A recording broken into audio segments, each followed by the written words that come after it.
भारत के अंदर पलने वाले पाकिस्तान हमारे लिए ज्यादा खतरनाक है। राहुल गांधी का आपने शक्ल नहीं देखा? जैसे लग गई हो मेरी माँ मरी है, उनकी माँ नहीं मरी है। इस्लामिक आतंकवाद को पालने पोसने का काम वो नेहरू गांधी परिवार ने किया। मतलब आपके हिसाब से इस्लाम मतलब आतंकवाद?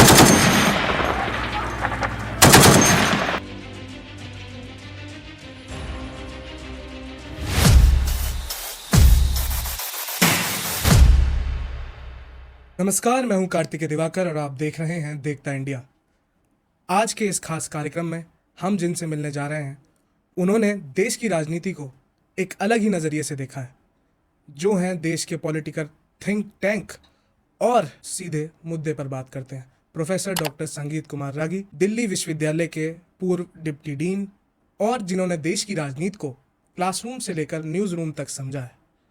आज उनके साथ हम खुलकर चर्चा करेंगे कि देश की राजनीति कहाँ तक जा रही है और जेनजी क्या केवल सोशल मीडिया की राजनीति करते हैं, देश तरक्की कर रहा है या केवल हेडलाइंस तक ही सीमित है।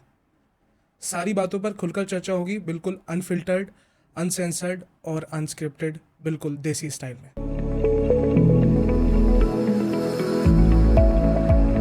डॉक्टर रागी, आपका बहुत बहुत स्वागत है देखता इंडिया पर। नमस्कार, धन्यवाद। सबसे पहले तो कैसे हैं आप? बिल्कुल अच्छे, प्रसन्न मन। टीवी से बाहर आकर कैसा लग रहा है? टीवी तो हम लोगों की एक बीमारी हो गई है। जैसे होता है ना, शराबी को यदि शराब नहीं मिलता है तो उसको खुजली होने लगती है।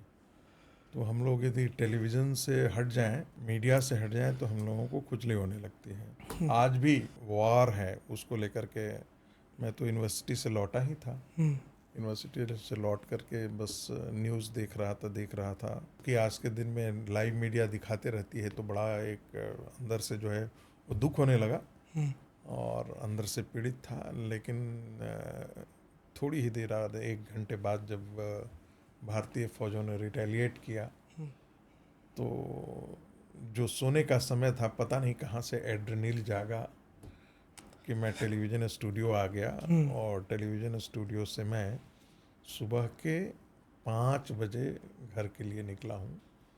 तो आप ये सोच सकते हैं कि मैं 5 बजे घर के लिए जाने के बाद 1-2 घंटे आराम किया हूँ और उसके बाद मैं आपके साथ आ गया। सर, कुछ ऐसे विषय हैं जिनके बारे में आपसे कभी नहीं पूछा जाता। हाँ। मैं ये पूछना चाह रहा हूँ सर, जो आपका बचपन था वो कैसा था और कहाँ से आप आते हैं? देखिए, मैं एक बहुत ही साधारण, जिसको हम कह सकते हैं मिडिल क्लास फैमिली से मैं आया। मेरे पिताजी अब दिवंगत हो गए, उनका नाम दिनेश शर्मा था।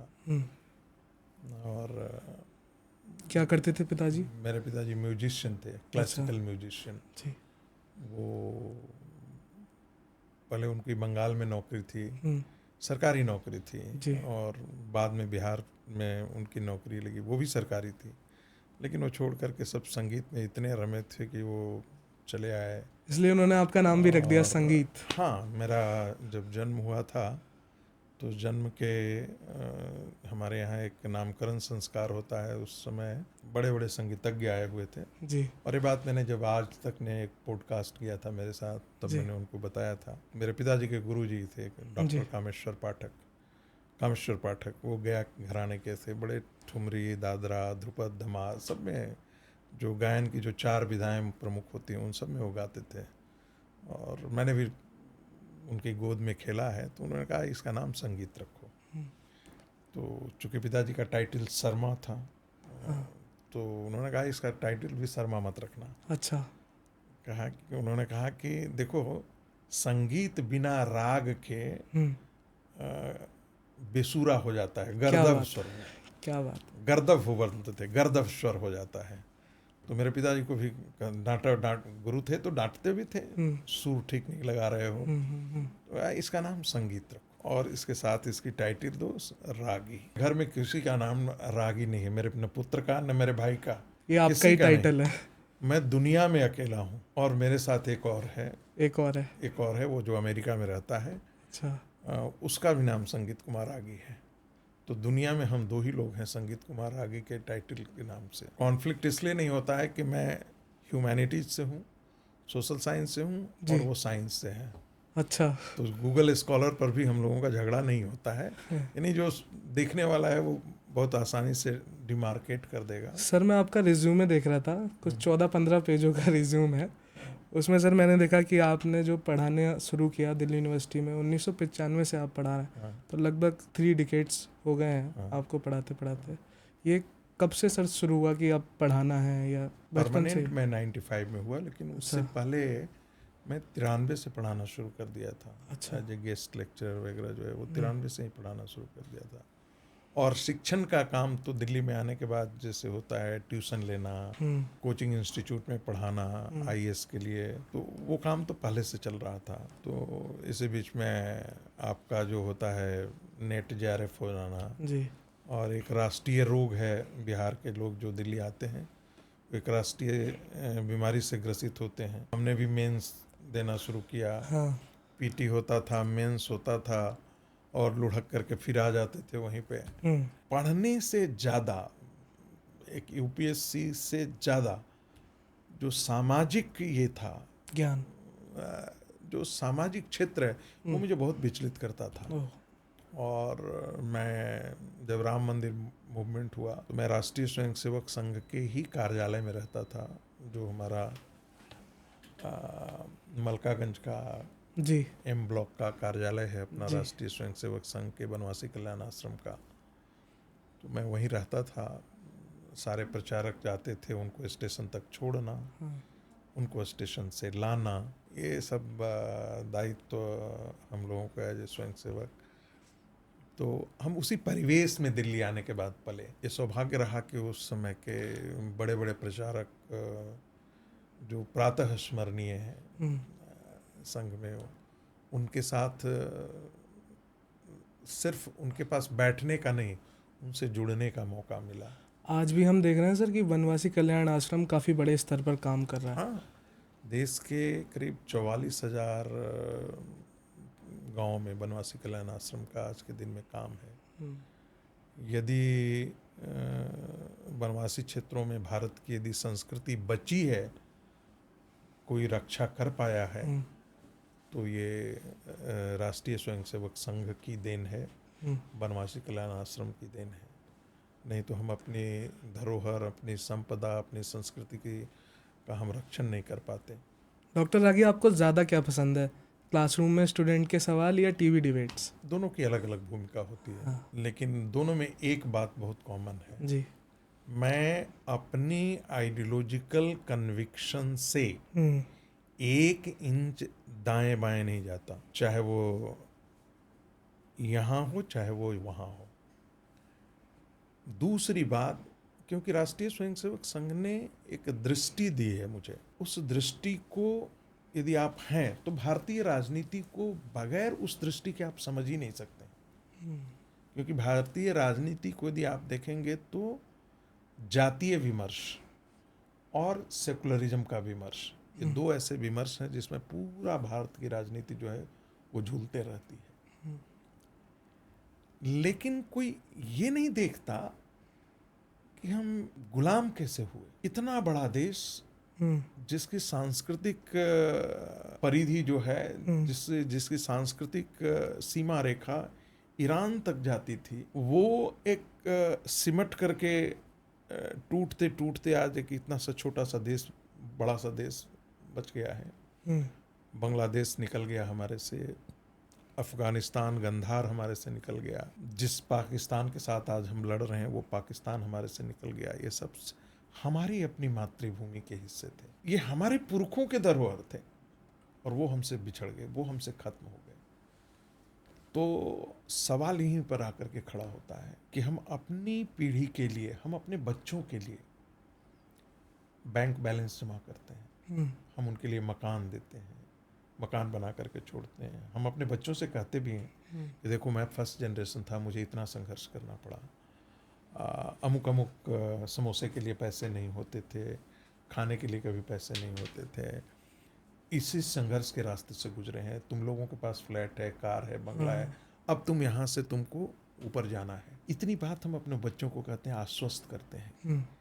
क्या हम इसी परिप्रेक्ष्य से देश को देखने की सोचते हैं कि हमारी पीढ़ी आने वाले दिनों में कितनी सुरक्षित है। हमने 1947 में भारत का विभाजन देखा और भारत का विभाजन जो है वो 23% मुसलमानों ने भारत पर विभाजन थोपा। क्या चीज़ थी कि हम मुसलमान हैं, हम इस्लाम के मानने वाले हैं, हमारा धर्म अलग है, हमारी संस्कृति अलग है, हमारे मानबिंदु अलग हैं, हमारे पवित्र स्थल अलग हैं, हमारे इतिहास अलग हैं।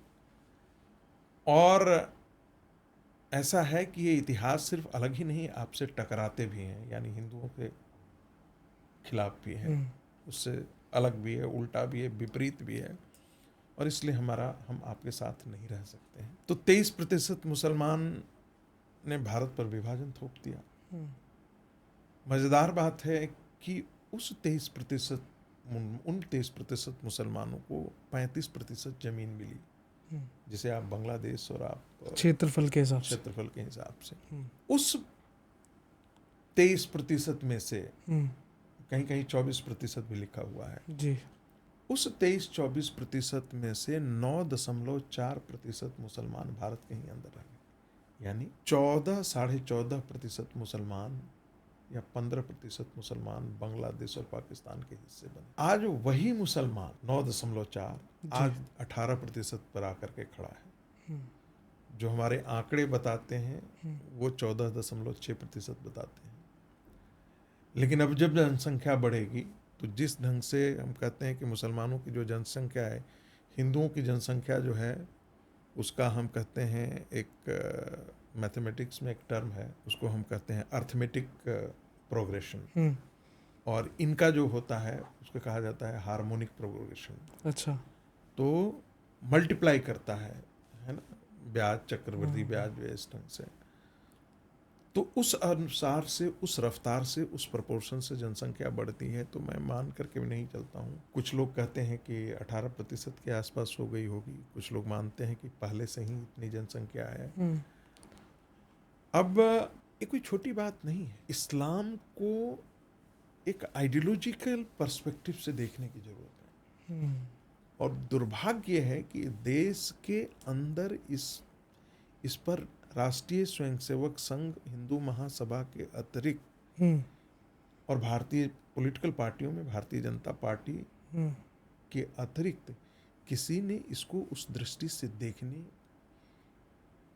की वकालत ही नहीं की, कभी कहा ही नहीं। और जो सेकुलरिज्म का जो हमारे ऊपर जो एक आयातित विचार जिसे हम कहते हैं, हम पर इतना भारत के डिस्कोर्स में इतना छाया रहा, जो हमारी जुडिशियरी थी। मैं बहुत ही कटु टिप्पणी करता हूँ जुडिशियरी के बारे में, और मुझे कोई बिना डर का मैं करता हूँ। आप पर, आपके शो में भी करूँगा तो मैं अपने ऊपर लेकर के करूँगा, आपकी जिम्मेदारी नहीं होगी उसमें। हमने इस देश को किस गर्त में ढकेला है 70 साल में, हमने अपनी पीढ़ी को कहाँ ला करके खड़ा किया है। 1947 में हमने आज़ादी, भारत का विभाजन स्वीकार किया था कि हिंदू मुस्लिम की समस्या खत्म हो जाएगी। तो सर, आपको कभी लगता है कि इंडिया पाकिस्तान का जो बॉर्डर इशू है वो कभी सॉल्व हो पाएगा? देखिए, एक ही है कि आप जिस रफ्तार से अभी शायद ये प्रकृति का विधान था, महर्षि अरविंद ने कहा था कि ये जो बंटवारा है वो कृत्रिम है। अच्छा।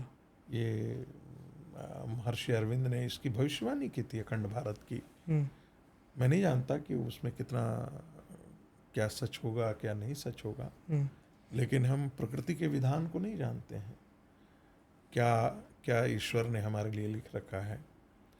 लेकिन मैं ये भी मानता हूँ कि प्रकृति का ही विधान था कि जो दिल्ली का भारतीय जनता पार्टी का एक नेताओं का एक बड़ा जमावड़ा था, मैं वो शब्द नहीं प्रयोग करना चाहता, जो किसी को एंट्री नहीं देना चाहते थे राज्यों की राजनीति से, और इन तमाम चीज़ों को निकल करके एक अभिमन्यु निकल करके गुजरात से चल करके आया और यहाँ आकर के बैठ गया, बिल्कुल सारे लोगों को पाटते हुए। तो ये भी मैं ईश्वरीय विधान ही मानता हूँ। मैं उसी रूप में नरेंद्र मोदी को वहाँ देखता हूँ कि ईश्वर का भारत के लिए वरदान था, भारतीय जनता पार्टी के लिए वरदान था कि नरेंद्र मोदी जैसा एक चमत्कारिक व्यक्तित्व भारत की राजनीति में ध्रुव तारा की तरह एकाएक निकल करके आए और प्रधानमंत्री की कुर्सी पर आसीन है। और आज जो हम लोग देख रहे हैं, ये चमक एक है ना, एक भजन है, ये चमक ये दमक दमक फुलवन की महक, हाँ, सब कुछ सरकार तुम्हीं तुम्हीं से से है। तो ये जो कुछ दिख रहा है वो नेतृत्व की वजह से ही हो रहा है। यदि वो नेतृत्व नहीं होता तो हम इस रूप में नहीं भारत को देख रहे हो। सर, जो 2024 के लोकसभा के परिणाम आए उसके बाद आप क्या देख रहे हैं कि क्या मेजर चेंजेस हैं इंडिया की पॉलिटिक्स में? मुझे लगता है कि नरेंद्र मोदी जी को भी एक प्रधानमंत्री जी को का नारा आप देखिए कि जो मैंने देखा है कि उनको लगता था कि हम मुसलमानों को साथ ले पाएंगे, हम उनके लिए करेंगे तो वो हमारे साथ हो जाएंगे। काफ़ी मैनिफेस्टो में मुद्दे भी लाए, मैनिफेस्टो में मुद्दे लाए, सबका साथ, सबका विश्वास, सबका विकास, सबका प्रयास, ये नारे बढ़ते गए। लेकिन मुस्लिम महिलाएं, जो भारत के अंदर एक महिला, जिसे भारत की संस्कृति कहते हैं, एक महिला अपनी सौतन दूसरी सौतन को नहीं देख सकती। वहां पर 4-4 सौतनें खड़ी हैं और उससे उन महिलाओं को नरेंद्र मोदी ने निजात दिलाया। जितने भी बेनिफिट्स हुए हैं बिना बिना भेदभाव के 33% बेनिफिशियरी, 33 से 42% बेनिफिशियरी जो है मुस्लिम समाज का, विभिन्न अक्रॉस द, क्योंकि समय कम है इसलिए हम सब योजनाओं का अलग अलग आपको बाइफर्केशन नहीं बता रहे हैं, लेकिन मोटा मोटी 33% से लेकर के 39-42% तक, चाहे वो आयुष्मान योजना हो, चाहे वो घर की बात हो, चाहे वो अन्य योजनाएं हो, सबकी बेनिफिशियरी में आप देखेंगे। लेकिन मुसलमानों ने क्या किया नरेंद्र मोदी के साथ? वोट जिहाद किया। और मैं बार बार भारतीय जनता पार्टी के नेताओं को कहता हूं, तुम्हारी आंखें यदि नहीं खुली हुई हैं तो तुम, कई प्रवक्ताओं को बोलता हूं, बड़े नेताओं को तो मैं इस भाषा में संबोधन नहीं कर सकता, लेकिन जो मेरे समवयस्क हैं, मैं उन लोगों से जब बात करता हूं तो कहता हूं, शुतुरमुर्ग की तरह अपने गर्दन को यदि नीचे गड़ा लोगे और तुम्हें नहीं दिख रहा है तो फिर तुम वही अपने आत्महत्या के रास्ते पर हो।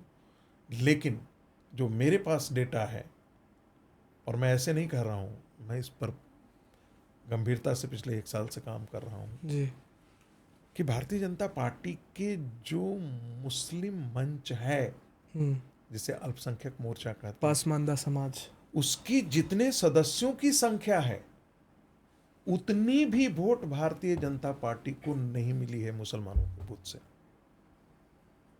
तो क्या ये अपने आप में नहीं बताता है? बिल्कुल। जो भारतीय जनता पार्टी के साथ मुसलमान आज के दिन में खड़े हैं वो अपनी बेनिफिट के लिए खड़े हैं, अवसरवादी हैं, अवसर के लिए खड़े हैं। किसी को वाइस चांसलर बनना है, डायरेक्टर बन जाना है, क्योंकि भारतीय जनता पार्टी में सत्ता है, सत्ता है, तो सत्ता के साथ तो सभी आ जाते हैं। हमने कई जैसे वामपंथी गिरोहों के सरदारों को देखा है कि राष्ट्रीय स्वयंसेवक संघ की शाखा में आए हैं और अगले दिन वो कहाँ से कहाँ है, कहाँ से कहाँ चले गए हैं। सर, आजकल हम देखते हैं, अगर आज के नज़रिए से देखें तो टीवी चैनलों पर जो हिंदू मुस्लिम के जो रोज डिबेट होते हैं, इससे क्या सच में समाज सुधर रहा है या केवल एक टीआरपी का फॉर्मूला है? जिस ढंग से बहस कर्कश होती है उससे तो मुझे लगता है कि जो मूल बातें हैं जो जानी चाहिए वो नहीं जा पाती हैं। लेकिन मुझे लगता है कि टेलीविज़न एक ऐसा सशक्त माध्यम है और जिस पर ये बहस होनी चाहिए। जैसे आप लोग कहते हैं सभी धर्म एक ही जैसा बात करते हैं, सर्वधर्म सम्मान, नहीं, सभी धर्म तो एक ही बात कहते हैं। इससे बड़ा कोई झूठ, इससे बड़ा कोई वाहियात प्रपंच नहीं हो सकता। ठीक है। दूसरी बात, जब हम कहते हैं कि भाई हमारे यहाँ ये सब विमर्श हमको देखना चाहिए, इन विमर्शों को टेलीविज़न पर ला करके गंभीर बहस का मुद्दा बनाना चाहिए। और मैं इस चीज का जिक्र करता हूँ, बार बार करता हूँ अपने टेलीविजन में। जी। आजकल आपने देखा होगा कि बहुत बार आजकल चलता है, अरे भाई बहुत सारे हमारे मैंने फैशन में हमारे स्टूडेंट भी लिखते हैं, टेरर हैज़ नो रिलीजन, और क्या आतंकवाद का कोई जो धर्म धर्म नहीं। नहीं होता। अभी ऐसा सवाल है जिस पर सवाल कटु प्रश्न पूछे जाने चाहिए टेलीविजन पर, और ये हल्ला तू तड़ाके, क्योंकि हल्ला में ये नहीं बात हो सकती है। इस प्रेमाइस पर जरा बात करके देखिए कि क्या जैसे सर क्या आतंकवाद का, मैं एक एक करके बात करूंगा, हाँ हाँ क्या आतंकवाद का धर्म नहीं है? इस पर बात होनी चाहिए। जी। फिर बात होनी चाहिए, क्या इस्लाम या विश्व शांति दोनों एक दूसरे के संपूरक हैं या खतरनाक अपोजिट हैं? ये बात होनी चाहिए। इस्लाम और डेमोक्रेसी, लोकतंत्र के बीच में क्या है? क्या जहां इस्लाम है वहां डेमोक्रेसी है क्या? इस्लाम और माइनॉरिटी, इसके बारे में बातचीत होनी चाहिए। इस्लाम और सेकुलरिज्म, इसके बारे में बात होनी चाहिए। और जब भी ऐसी बातें की जाती हैं तो हम तू मैं टेलीविजन की बहसों में पड़ जाते हैं, जिसमें हम कहते हैं एक इन्फॉर्म डिबेट। वो एक इन्फॉर्म डिबेट नहीं हो पाता है। होता क्या है कि जब आप झगड़े करते हैं तो झगड़ों में सबका मान बराबर हो जाता है, जो पढ़ा लिखा है वो और जो अनपढ़ गवार है वो, दोनों का मान बराबर हो जाता है।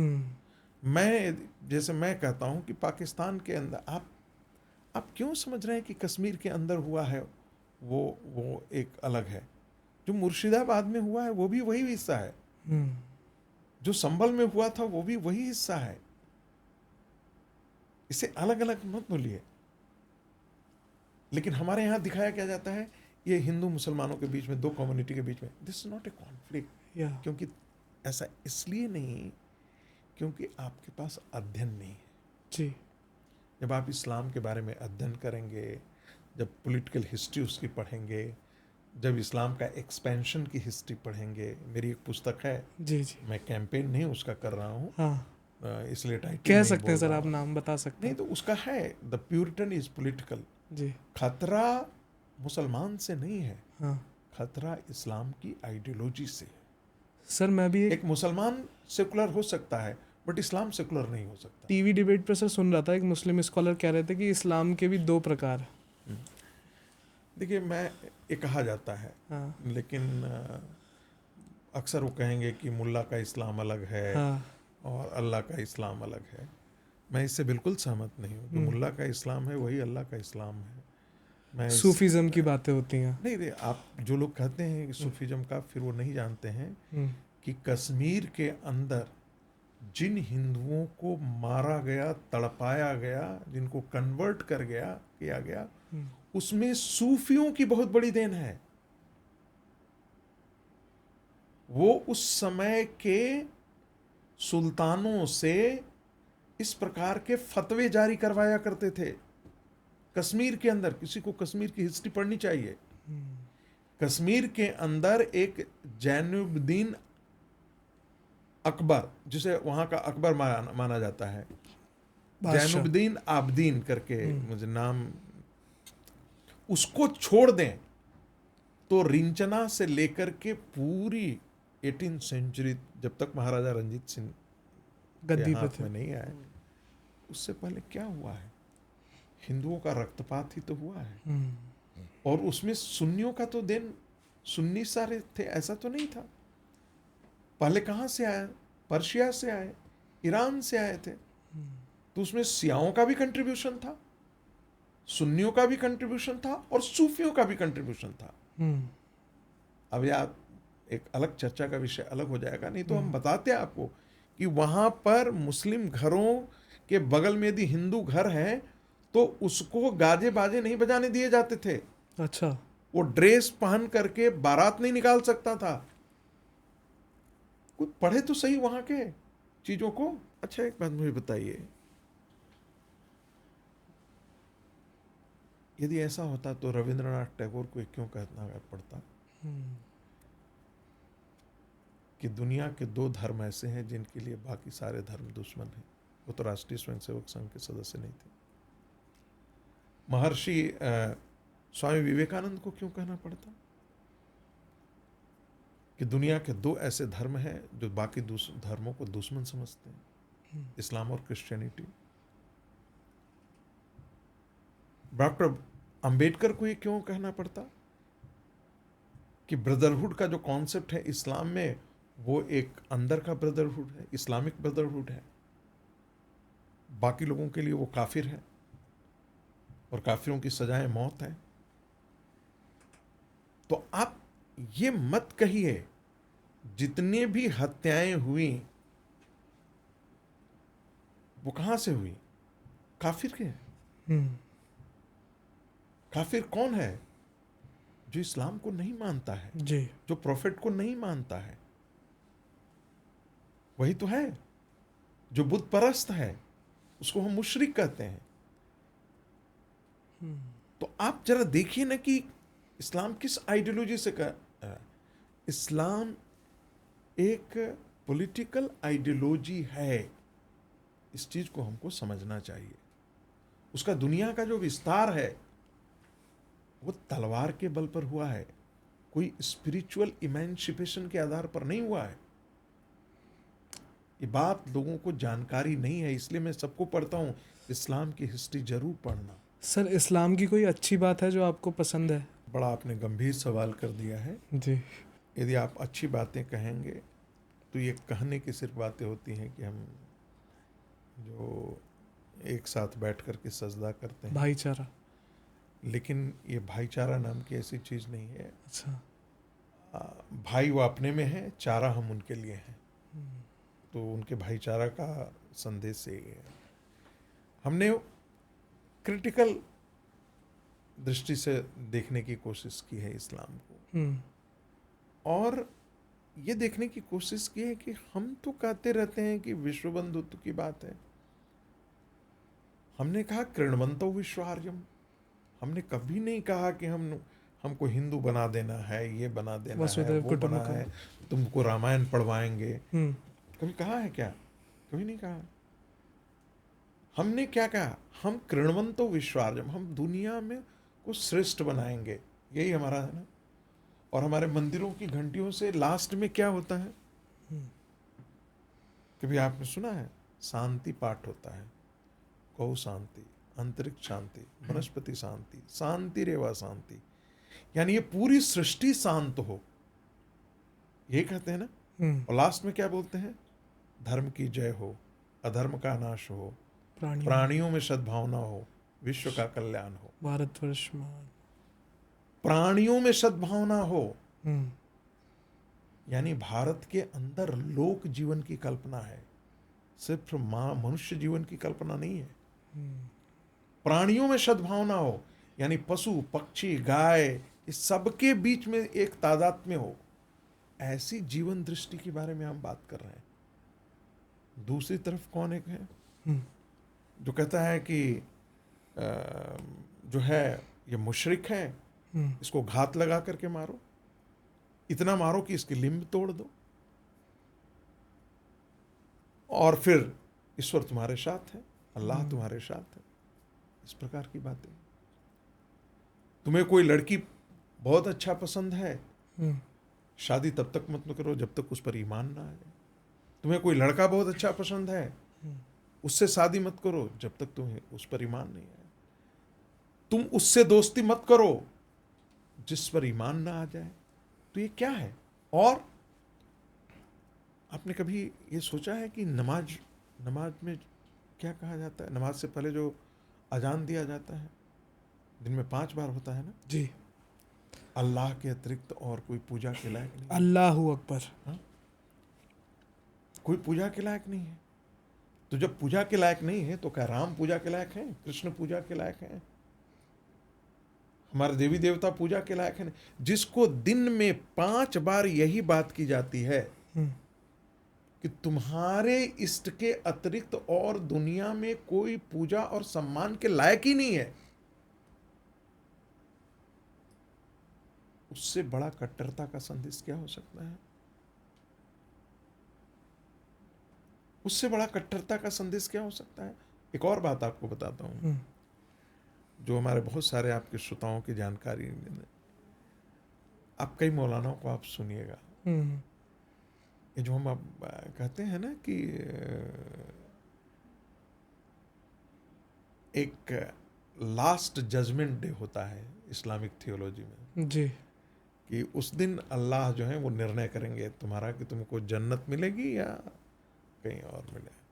तो तुम जो कब्र में हो वहाँ से उठ करके निकलोगे, और कब वो निकलोगे? जब वो लास्ट डे ऑफ हुआ। लास्ट डे ऑफ रोज तो होता नहीं है, तब तक तो वहीं रहेंगे। आप समझ रहे हैं? तब तक वहीं रहेंगे। लेकिन जो दीन के लिए शहीद होता है वो सीधे वो जन्नत जाता है। आप समझ रहे हैं? यानी कर्म का सिद्धांत आप पर लागू नहीं। आपने कितना अच्छा कर्म किया है, कितना अच्छा नहीं किया है, ये फर्क नहीं पड़ता है। आपने इस्लाम के लिए कितना काम किया है, दीन के लिए कितना काम किया है, इस पर निर्णय होगा कि तुम कहाँ जाओगे। और इसीलिए ये जो फियादीन सब होते हैं, ये क्यों है ये होते हैं? मुझे एक रॉ के एक ऑफिसर ने बताया कि जब वो अफगानिस्तान में पोस्टेड था जी, तो मेरा दिल्ली यूनिवर्सिटी के ही थे, मेरे 1 साल सीनियर थे। उन्होंने कहा कि जब मैं वहाँ गया तो उनके जेब से चाबियाँ प्लास्टिक की निकलती थी, और चाबियों सो उन्होंने पूछा लोगों से कि भाई चाबियाँ क्यों मिलती है? थे तो रॉ का, पोस्टेड थे इंडियन एम्बेसी में। तो उनको बताया गया कि इनको बताया गया है कि तुम जब दीन के लिए मरते हो तो यही है जन्नत का दरवाजा। मजेदार बात है, जन्नत का डिस्क्रिप्शन कैसा है? महिलाएं 135 फीट की होंगी, तुमको 135 फीट का बना दिया, अल्लाह वहाँ बना देगा। और 72 हूरें मिलेंगी, एक से एक खूबसूरत हूरें मिलेंगी। तो जिसको एक यहाँ हूर नहीं मिल रहा है, उसको 72 हूर वहाँ दिखाई दे रहा है, तो ये धरती पे क्यों रहेगा? जिसको चाय बना करके बेचना पड़ रहा है, रोज 5-5 रुपए के पापड़ बेलना पड़ रहा है, उसको कहा जा रहा है इत्र की खुशबू से भरा हुआ होगा, तो वो वहां जाएगा या यहाँ रहना पड़ेगा? इसीलिए फियादीन जन्म लेते हैं। वो पढ़ते नहीं हैं। हम बार बार कहते हैं, हम अपने शास्त्रों को बिना पढ़े हुए क्रिटिक करते हैं, बिल्कुल, और वो बिना पढ़े हुए प्रशंसा करते हैं। हम अपने शास्त्रों को, मैं नहीं जानता हूं कि आप लोगों में कितने लोगों ने मनुस्मृति देखी भी है या नहीं देखी है।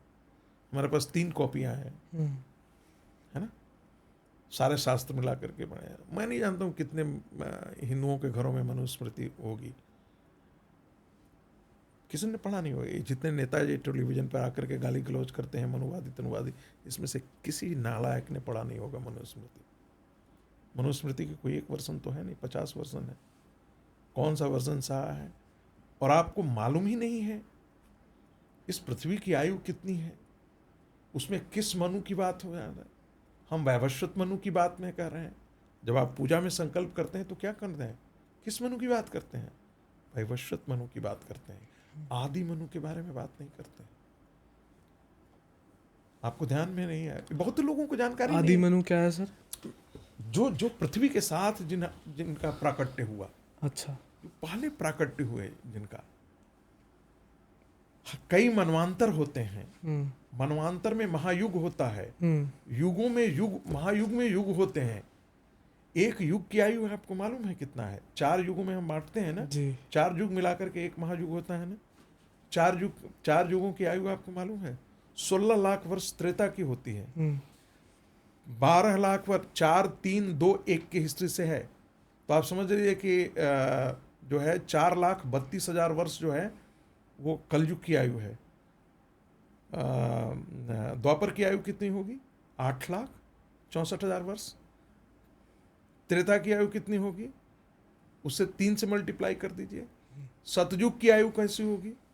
4 से मल्टीप्लाई कर दीजिए, 16। अब ये बताइए कि ये कालखंड तो एक है, ऐसे कितने मनु पैदा हो चुके हैं जी।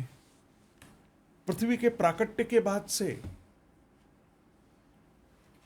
हमारे पास किसी को जानकारी नहीं, गाली दिए जा रहे हैं, गाली दिए जा रहे हैं। आप ध्यान में आ रहे हैं? तो बहुत सारी चीजें हैं, आपकी खत्म नहीं होगी कहानी। मूल मुद्दे पर हम लोग आते हैं लौट करके। भारतीय राजनीति पर आते हैं सर। बिल्कुल। कि अगर आपको भगवान को एक वरदान दे कि आपको भारतीय राजनीति में से ये चीज़ हटानी है, तो क्या हटाएंगे? मैं टेलीविजन पे बोलना नहीं चाहूँगा। अच्छा। और सर ऐसा कौन सा क्वेश्चन है जो आपको हर टीवी डिबेट में पूछा जाता है और सबसे ज़्यादा इरिटेटिंग आपके लिए? मुझे इस चीज़ से बहुत इरिटेशन होता है जब हम इस्लाम पर बोलने लगते हैं। हाँ। तो कहा जाता है ये मत बोलिए, वो मत बोलिए। यानी कि एक इतना डर पैदा कर दिया है, खौफ पैदा कर दिया है कि हिंदुओं के लिए तो आप गणेश छाप बीड़ी बेच सकते हैं, है ना, गणेश छाप आप रसमलाई बेच सकते हैं, लेकिन आप किसी अन्य धर्म के प्रतीकों के बारे में आप एक टिप्पणी नहीं कर सकते हैं। इतना सफोकेशन है। विचार तो होने दीजिए, बातचीत तो होने दीजिए। और दुनिया भर में ये आज सर हम देखते हैं भारतीय राजनीति में मीम कल्चर बहुत आ गया है सोशल मीडिया की वजह से। तो आपको ये देखकर हंसी आती है या टेंशन होती है? नहीं, कई बार तो हंसी भी आती है, कई बार टेंशन भी होता है। जब अपने पक्ष के लिए होता है तो मज़ा आता है। अच्छा। जब अपने पर कोई गंदा टिप्पणी किया हुआ होता है तो थोड़ा कष्ट होता है, ये तो स्वाभाविक। सर काफ़ी लंबे समय से आपका संघ के साथ जुड़ा हुआ रहा है। अगर आप संघ को एक शब्द में कहें तो वो क्या है? मैं संघ को मानता हूँ कि एक राष्ट्रभक्त बनाने की एक प्रयोगशाला है, जहाँ आप जाते हैं तो आपको राष्ट्रीय बोध मिलता है, राष्ट्रीय जीवन के प्रति आपके दायित्व और आपके योगदान के बारे में आपके मन में भाव पैदा करता है, एक जज्बा पैदा करता है। मैं बार बार अपने लिए तो यही कहता हूँ कि मैं राष्ट्रीय स्वयंसेवक संघ का स्वयंसेवक हूँ, लेकिन संगठन से स्वयंसेवक हूँ ऐसा नहीं है। अच्छा। संगठन के कारण हूँ ऐसा नहीं है, और राष्ट्रीय स्वयंसेवक संघ ने कहा भी नहीं है ऐसा।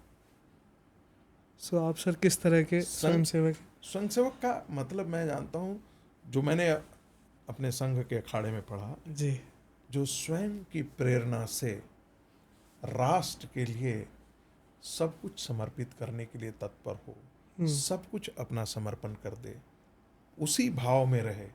राष्ट्र ही प्रमुख है, राष्ट्र ही सब कुछ है, मेरा कुछ नहीं है। राष्ट्र मेरा जीवन, तन समर्पित, मन समर्पित और ये जीवन समर्पित, चाहता हूं देश की धरती तुम्हें कुछ और भी दो। इसका मतलब ये नहीं कि आप संगठन से जुड़े हुए नहीं, संगठन से जुड़ करके भी ये भावना हो सकती है, और बिना संगठन से नहीं जुड़ करके भी जिसके मन में भी भावना है वह भी स्वयंसेवक है। मैं तो ऐसा मानता हूँ। और ऐसे एक नहीं, ऐसे लाखों लोग ऐसे हैं जिनमें राष्ट्र जो कभी शाखा नहीं गए हैं, लेकिन जब उनसे बात करते हैं तो उनमें वही धारा है, वही सोता है, वही झरना है जो हमारे अंदर फूट रहा है। शायद मैं राष्ट्रीय स्वयंसेवक संघ में नहीं गया होता तो मेरे अंदर वो ऐसा नहीं होता। तो जीने का जो बोध है, हर व्यक्ति तो अपने लिए तो हर आदमी जीता है। आपकी जीवन यात्रा खत्म हो जाती है, आप क्या करेंगे जीवन में? बिल्कुल। आप अपना बच्चा पैदा करके, उसका बच्चा पैदा होगा, उसके बच्चा पैदा हुआ, 2 मकान बनाएंगे, 2 गाड़ी बनाएंगे, 3 बंगले बनाएंगे, 4 बंगले बनाएंगे, 10 सिनेमा देखेंगे, 10 विदेश यात्रा करेंगे, आपकी जीवन यात्रा खत्म हो जाती है।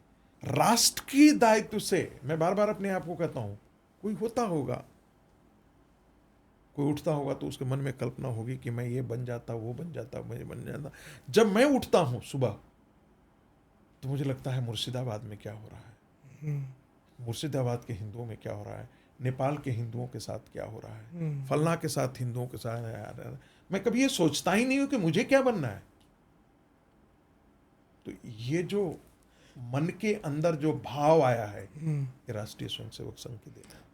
सर, जब हम समर्पण के भाव की बात करते हैं तो क्या जो राष्ट्र की अवधारणा है उसको भी पहले समझने की ज़रूरत है या समर्पित हो जाना है बस? मैं राष्ट्र की अवधारणा को समझने की चीज़ नहीं है। आप अपनी माँ को समझने के लिए आपको उसकी व्याख्या करनी पड़ती है। मैं पूछता हूँ, जी। आपकी माँ के व्याख्या करने के माँ के बारे में जानने के लिए आपको व्याख्या करनी पड़ती है? नहीं आप सर। माँ के संबोधन के साथ ही आपको माँ की पूरी तस्वीर आ जाती है। तो भारत माता जैसे ही कहते हैं ना, पूरी राष्ट्र की अवधारणा मेरे सामने होती है। जब आप टेलीविजन बोलते हैं ना, तो आपको बताने की जरूरत पड़ती है? नहीं। आपको टेलीविजन का एक मानचित्र आपके मन में उभरता है ना। जब आप कहते हैं मोबाइल, तो आपके सामने एक मानचित्र उभरता है ना, एक तस्वीर उभरती है ना। आप कहते हैं ये आईपैड, तो आपके सामने एक चित्र उभरता है ना। तो जैसे ही मैं कहता हूँ भारत माता, तो वो माँ हमको दिख जाती है। पूरा राष्ट्र हमको, पूरे राष्ट्र का एक फलक जो है हमारे आंखों के सामने होता है। तो इस अवधारणा में मत जाइए। ये एक एकेडमिक डिबेट का विषय हो जाएगा। मैं उस डिबेट में नहीं जानता, हालांकि उसी पर मेरा पीएचडी है। तो मैं बोलना शुरू करूंगा तो उस पर बहुत काफ़ी बोलूंगा। लंबा हाँ, हो जाएगा। उसमें मत जाइए। मैं तो इसी रूप में देखता हूँ कि जैसे ही मैं भारत माता की जय बोलता हूँ, तो मुझे लगता है अखंड भारत, भगवती स्वरूप भारत, आपकी आंखों के भगवती के सामने भगवा ध्वज लिए हुए माँ। हाँ, मैं वही दृश्य देखता हूँ, भगवती स्वरूपा है। काफ़ी सीरियस बातें हो गई सर। एक 30 सेकंड का रैपिड फायर आपके साथ करना है, जिसमें सर आपको बिना सोचे सब जवाब देना है। सबसे पहले सर, चाय या कॉफ़ी? चाय। पार्लियामेंट या prime time show? Prime time show. Nehru या पटेल? पटेल, हमेशा। साइलेंट लिसनर या loud debater? Loud debater. Twitter या व्हाट्सएप यूनिवर्सिटी? ट्विटर। ट्रोल्स का जवाब देना है या इग्नोर करना है? इग्नोर करना। यूथ प्रोटेस्ट जेन्युइन है या बस एक ट्रेंड है? कई जगह जेन्युइन भी है। एक लास्ट सर, ओवैसी या राहुल गांधी? दोनों में से कोई नहीं। कोई नहीं चाहिए आपको? कोई नहीं। दोनों को मैं देश का बराबर का दुश्मन मानता हूँ। क्यों सर? आपने राहुल गांधी का आपने शकल नहीं देखा? जैसे लग गई हो, मेरी माँ मरी है, उनकी माँ नहीं मरी है।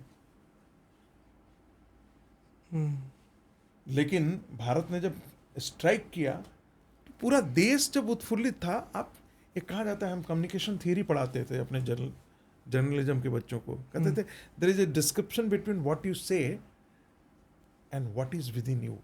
जैसे हम किसी का यूपीएससी हो जाता था हॉस्टल में, तो हम कहते थे बड़ी प्रसन्नता हुई, अरे तुम बड़ी प्रसन्नता हुई। कोई प्रसन्नता नहीं हुई, अंदर से तो जलन निकल रही है। तो चेहरे पर वो दिख जाता है कि आप बोल रहे हैं कि मुझे प्रसन्नता है, लेकिन अंदर आपका कलुष जागा हुआ है उस समय। अरे इसको यूपीएससी हो गया, मेरा नहीं हुआ है, मैं तो फेल कर गया हूँ। लेकिन मतलब अरे यार तुमको हो गया ना, मुझे बड़ी प्रसन्नता है।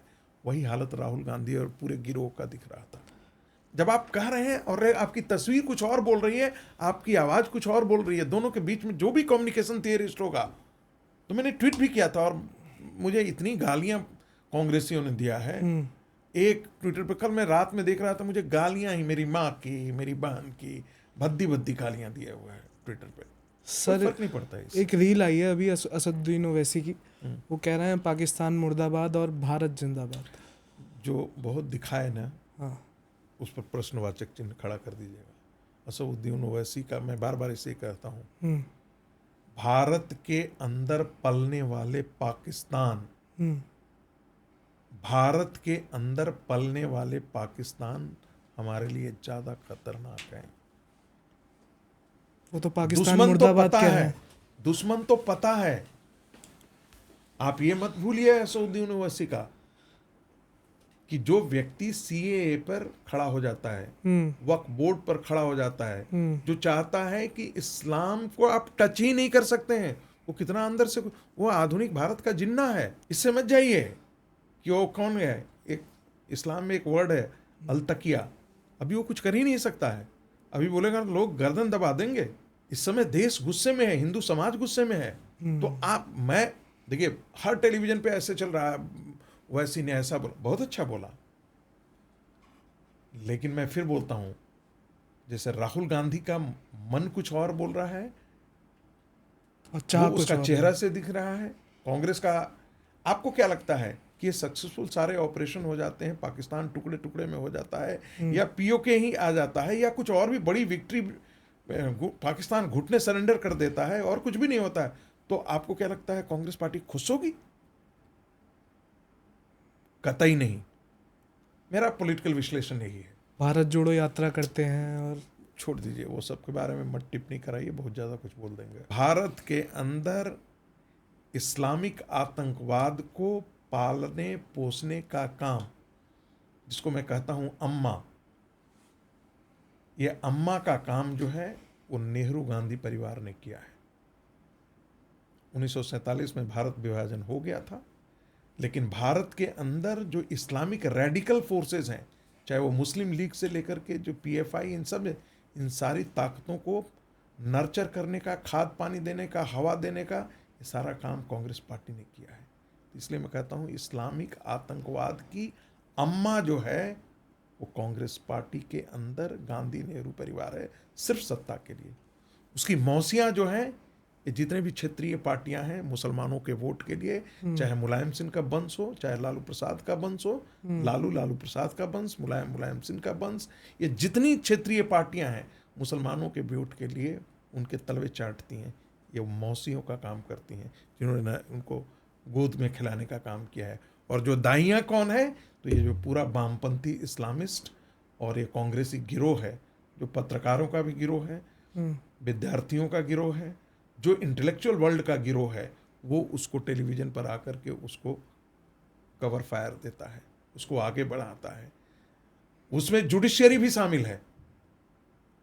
जुडिशियरी ने इस देश का कम अहित नहीं किया है। इस पर भी किसी दिन एक दिन खुलेआम चर्चा होनी चाहिए कि इस देश के राष्ट्रीय हितों की बलि देने में न्यायपालिका की कितनी बड़ी भूमिका रही है। यदि आज रोहिंग्याओं को बाहर नहीं भेजा जा सका, यदि आज जो है वो बांग्लादेशी घुसपैठिए बांग्लादेशी मुसलमानों ने पूरी डेमोग्राफी बदल करके छोड़ दी, पश्चिम बंगाल की डेमोग्राफी बदल दी, आसाम की डेमोग्राफी बदल दी, बिहार की डेमोग्राफी बदल दी। एक आपको यहाँ पर आपको जो है वो हरियाणा के एक क्षेत्र में कुछ छोटा सा दंगा हो जाता है, वो आपको कॉग्निजेंस ले लेते हैं और पूरे देश में डेमोग्राफिक परिवर्तन हो रहा है। सुप्रीम कोर्ट की आंखें बंद रहती है, खुलती नहीं है। रोहिंग्याओं के लिए ये व्यवस्था कराओ, ये व्यवस्था करो। इस देश ने क्या धर्मशाला समझ रखा है? इस पर भी बहस होनी चाहिए। मैं बार बार कहता हूं सुप्रीम कोर्ट, जैसे बोलना है सुप्रीम कोर्ट को कोई, मैं एक अक्सर कहता हूं और मैं अपनी जिम्मेदारी से कह रहा हूं, फिर मैं आपको बोल रहा हूं, मैं अपनी जिम्मेदारी से कह रहा हूं, सुप्रीम कोर्ट के न्यायाधीशों का या सुप्रीम कोर्ट जैसी संस्था का आज के दिन में जितना पतन हुआ है, कोई सम्मान नहीं करता है। लोग उससे डरते हैं, और डरते इसलिए हैं क्योंकि आपके पास कंटेम्प्ट ऑफ कोर्ट का हथियार है।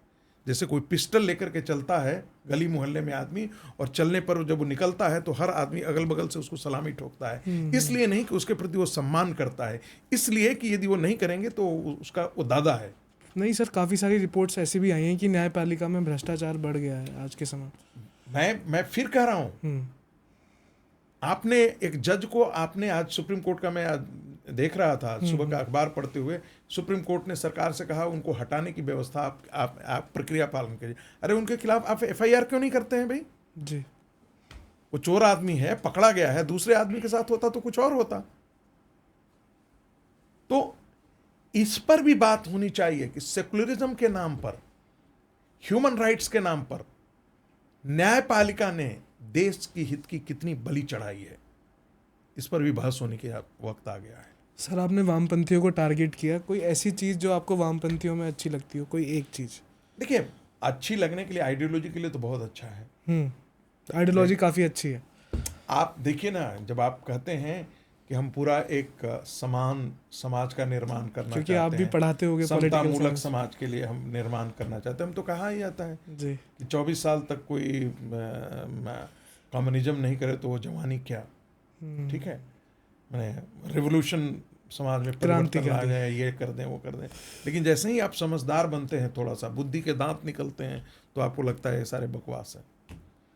तो ऐसा नहीं था कि शुरू शुरू में मेरे मन में नहीं आया था, लेकिन जब रविंद्रनाथ टैगोर को पढ़ा, उसमें भी खास करके विवेकानंद को पढ़ा, गुरु जी को पढ़ा, दीनदयाल जी को पढ़ा, तो आंखें खुल गई, लगा कि नहीं है, इसको किनारे करो। सर आपको क्या लगता है कन्हैया कुमार जैसे जो यंग लीडर आ रहे हैं वो देश के मैं फ्यूचर हैं या मैं टिप- पोस्टर बॉय? मैं टिप्पणी के लायक भी नहीं समझता। अच्छा, आजकल ना जातिगत जनगणना की काफ़ी चर्चा हो रही है और कई सारे क्षेत्रीय दल भी कह रहे हैं कि उसको होना चाहिए। तो क्या एक केवल एक पॉलिटिकल वोट बैंक तक सीमित हो गया है ये? ये सब कोई जानता है। हम्म, देखिए, कांग्रेस पार्टी ने इस देश में राजनीति किया कि जो 15-17% मुसलमान हैं उनको गोलबंद करो और हिंदू समाज को जातियों में तोड़ो, क्योंकि जातियों में टूटा रहेगा और एक मुश्त वोट रहेगा तो 33% 34% पर तो सरकार बन जाती ही थी कांग्रेस पार्टी की। इतनी ही तो वोट चाहिए, इतना मुसलमान रहेगा, इतना ये जातियां आएंगी, बाकी खत्म हो जाता है, खेल ही खत्म हो जाता है। हिंदू समाज तो जातियों के आधार पर वोट करेगा। भारतीय जनता पार्टी ने किया क्या, सोचा कि ये 80%, ये जरा 20% को हटाओ, अच्छा 80% की हम राजनीति कर लेते हैं। इसको लेके आओ। तो अयोध्या मूवमेंट आ गया, बाकी हिंदुत्व का मूवमेंट आया। और जैसे ही जब हिंदुत्व, मजेदार बात है, आप देखिए कि जातियों के आधार पर जब संगठन बनते हैं और उनका सम्मेलन होता है, उसकी निंदा इस देश में कोई नहीं करता है। कुर्मी सम्मेलन, जादव सम्मेलन, भूमिहार सम्मेलन, ब्राह्मण सम्मेलन, कोई नहीं करता है। और धर्म संसद होती है तो कहा जाता है कम्युनलिज्म हो गया। बड़ी छतरी है धर्म हमारा, पंथ नहीं। आपने सर राम मंदिर के बारे में छेड़ा तो मैं राम मंदिर पर भी आऊँगा कि राम मंदिर बनने के बाद पॉलिटिक्स और रिलीजन का आपस में जो ब्लर है वो कम हो गया है। देखो, मुझे लगता है कि आपका सवाल ही ठीक नहीं है। हम्म, वो राम मंदिर पॉलिटिक्स के लिए नहीं था। हम्म, होता क्या है ना, एक माध्यम बनता है। भगवती सीता का यदि अपहरण नहीं हुआ होता तो रावण मारा नहीं जाता। बीजेपी के मैनिफेस्टो में था पर सर। ठीक है, हम्म, मुझे मालूम है, पालमपुर 1989, ये सब मुझे मालूम है। मैं राम मंदिर मूवमेंट से जुड़ा हुआ था, मैं इसलिए कह रहा हूँ। कार सेवा की आपने? कार सेवा नहीं किया, हम्म, और मुझे जब बुलाया जा रहा था जिसमें भाटा टूटा था, हम्म, तो उसमें हमें कहा गया था कि चलो इस बार। मैंने कहा नहीं, आप नहीं जाएंगे, अच्छा क्योंकि हमको तोड़ने की इच्छा करती है और आप लोग खाली बालू ढोवाते हैं, सरजू से वहाँ तक लाते हैं, तो मैंने ऐसा काम करने। तो उन्होंने कहा था हमको, बड़े श्रेष्ठ व्यक्ति थे, उन्होंने कहा था, भानु जी ने हमसे कहा था कि इसके बाद नहीं देख पाओगे। उसके बाद वाकई नहीं देख पाया। शाम में आया तो देखा कि ढांचे एक के बाद एक टूट रहे हैं और मैं वो खुशी से नाच रहा था। सर आज हम देखते हैं कि जो देश की यूनिवर्सिटियां हैं देश का फ्यूचर बन रही हैं या किसी पॉलिटिकल बैकग्राउंड का गढ़? क्या करूँ, इस पर टिप्पणी नहीं करूँ तो ज़्यादा अच्छा है। सर फिर भी सर थोड़ा बहुत आप। मैं बहुत आहत हूँ, हम्म, खुलकर इस पर नहीं बोलना चाहता कि विचार भी उतना ही जरूरी है, हम्म, लेकिन विचार बहुत महत्वपूर्ण है, पढ़ाने की क्षमता भी उतनी ही महत्वपूर्ण है। हम्म, सिर्फ एक जिसे हम कहते हैं ना, राजनीति जब विचारधारा को हाँकने लगे हम्म। तो कठिनाइयाँ पैदा होती है। विचारधारा राजनीति को हाँकनी चाहिए, न कि राजनीति विचारधारा को हाँके। सर जो जेएनयू जैसी यूनिवर्सिटी हैं उनको उनकी इमेजों को सच में बदनाम किया गया या फिर नहीं, जेएनयू बदनाम पहले से था। कुछ गड़बड़ है उसमें? गड़बड़ तो था, हाँ, गड़बड़ थोड़ा बहुत नहीं था, पूरा ही गड़बड़ था। अच्छा, जेएनयू में वामपंथियों का पाप है इस देश की एजुकेशन व्यवस्था में कि उन्होंने देश के जो जो जो शैक्षणिक संस्थाएं उसका राजनीतिकरण किया। राष्ट्रीय स्वयंसेवक संघ से समर्थित सरकार जब आई है तो उसको, उस पाप को धो रही है, और वो धोने में थोड़ी बहुत गलतियां भी कर रही हैं, हो भी रही हैं, गलतियां भी हो रही हैं। सर आज की जो मुख्यधारा की या छात्र राजनीति है सब में सोशल मीडिया का काफ़ी इम्पैक्ट देखने को मिलता है। तो क्या सर सोशल मीडिया आपके हिसाब से ठीक है? नहीं, सोशल मीडिया अच्छा है, लेकिन सोशल मीडिया को रेगुलेट करने की आवश्यकता है। बहुत सारे ऐसी चीज़ें, कंटेंट जाती हैं सोशल मीडिया और पर सर जिनको अध्यात्म अच्छा में नहीं रुचि है आपको? ध्यान बहुत वगैरह ज़्यादा। मेडिटेशन करते हैं? बहुत ज़्यादा, अच्छा, बहुत ज़्यादा। कुछ हमारे व्यूअर्स के लिए? मेरा सबसे जो प्रिय जो साधना? टेक्स्ट है वो अष्टावक्र महागीता है। अष्टावक्र गीता की शुरुआत होती हुई है कि राजा जनक पूछते हैं हाँ कि मोक्ष क्या है, कितना वक्त लगेगा महाराज हाँ अष्टावक्र से। शायद अष्टावक्र की कहानी बहुत सुखदेव सारे मुनि आप से। लोगों को जानकारी नहीं होगी। समय होता तो मैं बताता अष्टावक्र महागीता के बारे में। तो उन्होंने कहा कि जो गीता है, जो भगवान कृष्ण ने दिया है, वो बड़ी क्लिष्ट है। अच्छा। ज्ञान योग, कर्म योग, सांख्य योग, और आदमी पढ़ते पढ़ते अर्जुन जैसा शिष्य जो है वो भी कंफ्यूज करते गया, और तब लास्ट में भगवान को कहना पड़ा कि सर्वधर्मान परित्यज्य मामेकम शरणं व्रज। अष्टावक्र गीता बहुत सरल है। तुम दर्शक बन जा, तुम मुक्त ही हो, आत्मा मुक्त ही है, शरीर ही कष्ट में है, जो भी माया मोह ये है सब तुम्हारे शरीर का है, इसके बाद तो तुम हमेशा ही मुक्त हो, तो इसलिए डरने की क्या आवश्यकता। तो जब भी कभी डिप्रेशन होता है, ये होता है, हालांकि कहना बड़ा आसान है। जब जब माता जी दिवंगत हुई तो 20 दिन 25 दिन हम सदमे से उबर नहीं पाए। तो बट फिर भी मैं वो टेक्स्ट ऐसा मानता हूँ कि जो आपको हर डिप्रेशन से बाहर निकाल दे। सर, हम टीवी डिबेट्स में देखते हैं कि जो प्रवक्ता चिल्लाते हैं या एंकर चिल्लाते हैं, तो क्या वो सर स्क्रिप्टेड रहता है या रियल? नहीं, कोई अच्छा। स्क्रिप्टेड नहीं, इमोशन है। अच्छा। कि क्या है ना कि मैंने आपसे फिर कहा, उसमें होता क्या है ना कि हर कोई स्कोर करना चाहता है, और दूसरा क्या होता है कि एक पर दूसरा बोलने की, एक बोलता है, होता क्या है, एक बोले उसकी खत्म हो जाए तो दूसरा बोले, तो ये सब नहीं होगा। लेकिन एक पर जब दूसरा बोलने लगता है तो लगता है कि यार मेरा तो समय को बर्बाद कर रहा है, तो वो जोर से उस पर बोलता है।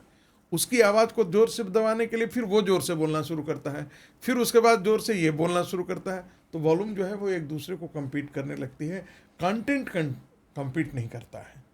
सर, एनईपी को लेकर क्या राय है आपकी?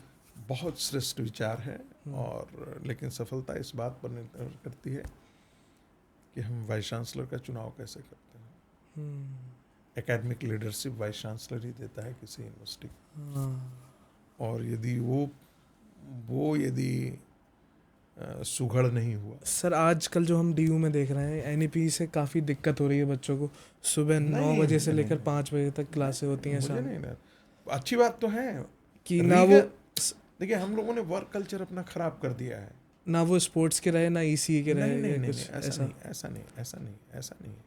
स्पोर्ट्स और ईसीए तो इंटीग्रेट हो गया है। अच्छा। हाँ, ये तो और अच्छी बात है। एनईपी का नेशनल एजुकेशन पॉलिसी में ये स्पोर्ट्स और एक्स्ट्रा करिकुलर दोनों इंटीग्रेट कर गया है। अच्छा। हाँ, तो जो लोग ये आरोप कर रहे थे, उन्होंने इसका मतलब है कि एनईपी के डॉक्यूमेंट को पढ़ा नहीं है। और यूसीसी पर क्या राय है सर आपकी? एकदम होना चाहिए, एकदम लागू होना चाहिए। आपने एक सवाल हमसे किया नहीं, और मेरी बहुत इच्छा है। अरे सर, मैं कर रहा हूँ, आतंकवाद का धर्म अभी होता है या नहीं होता है? आ रहा हूँ सर, उस पर ही आ रहा हूँ। ये बात आपने, मैंने इस पर शुरुआत ये की थी, सारे धर्म एक समान नहीं होते हैं, ये बात हमको बताने की आवश्यकता है। हम तो विश्व बंधुत्व की बात करते हैं, सामने वाला हमको काफिर समझता है, और काफिरों की सजाए मौत भी जायज उसके लिए है। तो हम एक ऐसे समाज और ऐसी उसकी वैसी मानसिकता, उस समाज का हर व्यक्ति वैसा ही है, ऐसा नहीं, मैं नहीं कहता। लेकिन जिहाद की जो शिक्षा है, जो काफिर की परिभाषा है, आप ऐसी विचारधारा से आपको लड़ने के लिए, जब तक आप सड़क पर लड़ाई नहीं लड़ेंगे, विचारों के आधार पर लड़ाई नहीं लड़ेंगे, खुली चुनौती आप नहीं देंगे, और ये सब जब तक शिक्षित होते रहेगा, जैसे तस्लीमा नसरीन ने कहा, जब तक इस्लाम है तब तक इस्लामिक आतंकवाद है। तस्लीमा नसरीन ने बोला। इसका मतलब ये नहीं है कि सारे इस्लाम के मानने वाले हैं। इस्लाम की जो काफिर की जो परिभाषा है, जो जिहाद की परिभाषा है, जो आकर के जो टेलीविज़न के डिबेट में मौलानाओं जो डिफेंड करते हैं, यदि वैसी परिभाषा होती तो लश्कर-ए-तैयबा नहीं बनता है, हिजबुल मुजाहिदीन नहीं बनता, जैश-ए-मोहम्मद नहीं बनता, बोको हराम नहीं बनता, हमास नहीं बनता। और दुनिया का कौन सा ऐसा इस्लामिक कंट्री है जहां पर इस्लाम के नाम पर टेररिस्ट ऑर्गेनाइजेशन नहीं है? एक भी नहीं। तो आपके हिसाब से आतंकवाद क्या का कारण है? नहीं, धर्म होता है? इस चीज को जरा देखिए। दुनिया का एक भी इस्लामिक कंट्री नहीं है जहां पर आतंकवाद का आतंकवादी संगठन खड़ा नहीं है। दुनिया में जहां जहां इस्लाम है, कंसंट्रेशन है, वही मोहल्ले जो हैं वो सेंसिटिव मोहल्ले हुए। हिंदू डोमिनेटेड मोहल्ला सेंसिटिव क्यों नहीं होता है? क्रिश्चियन डोमिनेटेड मोहल्ला सेंसिटिव क्यों नहीं होता है? मुस्लिम डोमिनेटेड मोहल्ला, चाहे वो ऑस्ट्रेलिया हो, चाहे वो ऑस्ट्रिया हो, चाहे वो स्पेन हो, चाहे वो इटली हो, दुनिया की मैं बात कर रहा हूं। ये सोचने का, ये गंभीर सवाल है। इस पर डिस्कशन होने की बात आवश्यकता है। क्या कारण है कि एक धर्म अपने देश में अशांत है और जहां जा रहा है वहां भी अशांति फैला रहा है? एक धर्म के मानने वाले, आपने कभी मंदिर से टेररिस्ट को निकलते हुए देखा है? क्रिश्चियन आपने देखा है कि बैठा हुआ है, ट्रेनिंग दी जाती है? और जब पाकिस्तान में अटैक किया इंडिया ने, तो कहां अटैक किया? मदरसों पे किया, मस्जिदों पर किया।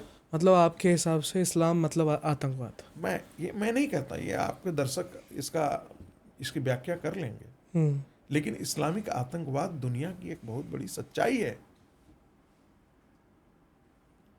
मैं ये नहीं कह रहा हूं कि इस्लाम मतलब आतंकवाद, मेरे मुंह में ये मत डालिए। लेकिन यह भी एक सच्चाई है कि जो परिभाषा दी जाती है, तबलीगी जमात, दुनिया में जितने टेरर बॉम्बिंग हुए हैं, ये देवबंद की प्रयोगशाला क्या है? देवबंद, भारत का देवबंद और पाकिस्तान का देवबंद दोनों अलग है क्या? भारत का देवबंद कहता है नहीं, हम टेररिज्म नहीं, हम तो 11वीं सेंचुरी का बुक हिदाया जी, इसमें एग्रेसिव जिहाद क्यों पढ़ाते हो भाई? और यहाँ के देवबंद के सिलेबस और पाकिस्तान के देवबंद का सिलेबस अलग अलग है क्या? आप यहाँ इसलिए नहीं कह रहे हैं क्योंकि एक मेजोरिटी हिंदू देश में रह रहे हैं, इसलिए आप नकाब ओढ़े हुए हैं। पाकिस्तान से समझिए, पाकिस्तान उसको कैसे परिभाषित करता है। मुस्लिम डोमिनेटेड एरिया में जाकर पूछिए इस्लाम में जिहाद और काफिर कौन है। ये टेलीविजन में 4 मौलाना आकर के मीठी चुपड़ी चुपड़ी बातें कर देते हैं, उससे नहीं है। यदि इतनी ही सद्भावना होती, मोहब्बत की दुकान, हाँ, तो मुर्शिदाबाद नहीं घटता होता। बंगाल के जितने सीमावर्ती क्षेत्र हैं वहां सारे हिंदू भाग गए हैं, पश्चिमी उत्तर प्रदेश से भाग गए हैं, पलायन कर सीमांचल से भाग गए हैं। तो ऐसा क्यों होता है कि जहां जहां मुसलमान की आबादी बढ़ती है वहां से बाकी धर्म लोग के भाग जाते हैं? और दुनिया में कौन सा इस्लामिक कंट्री है जो अपने बराबर दूसरे धर्मों को उतनी ही मान्यता के, उतनी ही सम्मान के साथ रहने दे रहा है? भारत में तो मुसलमानों की संख्या बढ़ गई, बांग्लादेश में घट गई, पाकिस्तान में खत्म हो गई। क्या हम निकालें? अपवाद को नहीं ध्यान में रखना चाहिए। मैं अक्सर कहता हूं, अपने विद्यार्थियों को भी कहता हूं, ट्रेंड कैसे दिखाई देता है? आपका शरीर अम्लीय है या क्षारीय है, कैसे पता होगा? अम्लीय होते हुए भी क्षार डोमिनेट करता है तो आपका शरीर क्षारीय कहलाता है। इसका मतलब ये नहीं है कि आप में एसिडिटी है नहीं, और आपका शरीर एसिडिक है, इसका मतलब ये नहीं कि आप में क्षार नहीं बनता है। तो ऐसा नहीं है कि इस्लाम के अंदर अच्छे सोचने वाले नहीं है। डोमिनेट क्या कर रहा है? Terrorism is dominating. 23% मुसलमानों ने भारत का विभाजन थोपा था, तो सारे के सारे 23% मुसलमान क्या वही थे क्या? नहीं थे। 10% भी भारत के अंदर मुसलमान यदि उस आइडियोलॉजी को फॉलो करने का मतलब है तो 2 करोड़ मुसलमान। ये कोई छोटी जनसंख्या है जो फिलिस्तीन के लेकर, झंडे के लेकर के भारत में खड़ा हो जाता है, जो हर बात पे कहता है कि सरतन से जुदा कर देंगे। ये हिंदू समाज की कमजोरी है कि ऐसी ताकतों से निपटने का अभी तक उपाय नहीं ढूंढ पाया है। सर, आज जो हम देखते हैं कि जब लड़ाई सामने आती है भारत और पाकिस्तान की, तो यूथ एकदम एक्टिव हो जाता है सोशल मीडिया पर। लेकिन आपने जैसे कहा कि मुद्दों को और उन विचारों को कोई नहीं पढ़ता। आज का यूथ जो है ना, बहुत उसका एक्सपोजर बहुत बड़ा है। बहुत बड़ा है, वो पूरी दुनिया से ये कर रहा है। और उसका इमोशन, उसकी देशभक्ति, मैं मानता हूँ कि पहले से बहुत ज़्यादा है, अच्छा। क्योंकि वो बहुत ज़्यादा इन्फॉर्म्ड है। वो तो अपने देश के भला के बारे में वो ज़्यादा सोचता है। हम्म। लड़ाई से सोशल मीडिया तक सीमित रहे, वो नी जर्क रिएक्शन है। तो इसलिए सामाजिक जीवन में दायित्व का निर्वाह करना, उसी दृष्टि से अपनी सोच को ये करना, ले जाना, उसी दिशा में पढ़ना यूथ के लिए वो सबसे ज़्यादा इम्पोर्टेंट है। सर आज जर्नलिज्म में देखते हैं तो आपका फेवरेट एंकर कौन सा है? नाम नहीं बोलूँगा, बहुत सारे एंकर नाराज़ हो जाएंगे। अच्छा सर, जो जैसे मैं जिन्हें अपना गुरु मानता हूँ पत्रकारिता का, वो हैं सुधीर चौधरी। अभी तो खैर ऑफ टीवी चल रहे हैं, दूरदर्शन पर नए शो की प्लानिंग है, उनके बारे में क्या कहेंगे सर आप? मैं किसी के बारे में कोई टिप्पणी नहीं करूँगा, सब अच्छे हैं। अच्छा आप इस घेरे में हमको मत लीजिए। सर, फिर भी मेरे सब दोस्त हैं, सब मेरे अच्छे मित्र हैं। आपके साथ भी पढ़े हुए हैं काफ़ी। बहुत सारे लोगों को तो मैंने पढ़ाया भी है। अच्छा, पढ़ने पढ़ाने का काम है सर, आपका प्रोफेसर है? मैं 10 साल तक जर्नलिज्म का कोर्स पढ़ाया हूँ हाँ। यूनिवर्सिटी ऑफ दिल्ली में। तो इसलिए बहुत सारे एंकर तो जो अभी प्राइम टाइम शो के एंकर हैं, अंग्रेजी में, हिंदी में, वो सब कई उसमें से मेरे स्टूडेंट भी रहे हैं। इस बातचीत में सर आखिर में आप फिर विद्यार्थियों को क्या संदेश देना चाहेंगे इस पॉडकास्ट के माध्यम? एक ही चीज़ कि अपने करियर के लिए और देश के लिए दोनों के बारे में सोचना। ऐसा ना हो कि सिर्फ करियर ही करियर आपका जीवन रहे। देश और समाज के प्रति भी आपका उतना ही बड़ा दायित्व है। तो ये बातचीत काफ़ी इंसाइटफुल रही और देश की राजनीति को एक नए नज़रिए से हमने देखा। आपकी इस पूरी बातचीत पर क्या राय है? अपनी राय हमें कमेंट सेक्शन में ज़रूर बताएं। और अगर आपको लगता है कि इस पॉडकास्ट से आपको कुछ सीखने को मिला है तो देखता इंडिया को सब्सक्राइब करें। बहुत सारा प्यार बनाए रखें। धन्यवाद।